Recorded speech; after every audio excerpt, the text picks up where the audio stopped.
Hello बच्चों, let's read the question. Question based है assertion and reason पर। Assertion says if the angle between two vectors is zero, then the component of one vector along the other is maximum. पहले हम मान लेते हैं कि दो वेक्टर्स हैं, vector A and vector B. अब अगर ये दोनों वेक्टर्स के बीच का एंगल जीरो है, इट मीन्स क्या हुआ, दीज आर पैरेलल वेक्टर्स। ठीक है, पहली पॉसिबिलिटी ये हो सकती है और दूसरी पॉसिबिलिटी हो सकती है कि ये दोनों वेक्टर्स को इंसिडेंट है, मीन्स एक दूसरे के ऊपर लाई करते हैं। अब हमें इनके मैग्नीट्यूड के बारे में फिलहाल फर्स्ट स्टेटमेंट जीरो तक कुछ भी गिवन नहीं है, तो हम लोग इसका डायग्राम ड्रॉ कर लेते हैं। This is a vector and this is B vector.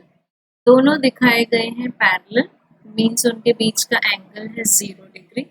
तो अगर हम वेक्टर ए को वेक्टर बी पर कंप्लीटली लाई करवा दें लाइक दिस, तो हम क्या मान रहे हैं कि component of one vector along the other is maximum, क्योंकि वो अगर पैरेलल है तो वो एक दूसरे को पूरी तरह से कवर नहीं करते and component magnitude wise maximum होगा।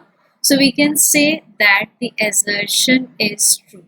आप देखते हैं reason, a vector cannot be zero if any of its component is non zero.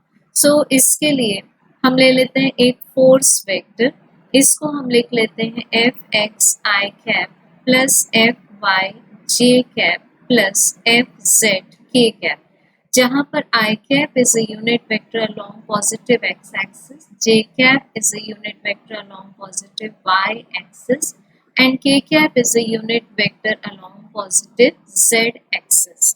अब रीजन में गिवन है कि अगर इसका any of its component is non-zero, कि हम मान लेते हैं कि इसमें F Z value non zero है, जबकि एफ एक्स और एफ वाई को हम मान लेते हैं कि they are equal to zero.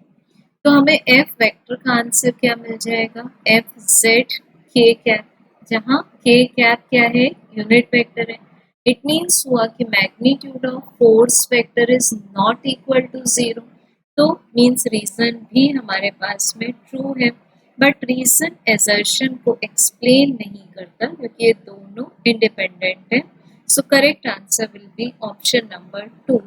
Both assertion and reason are true and reason is not the correct explanation of assertion. Thank you.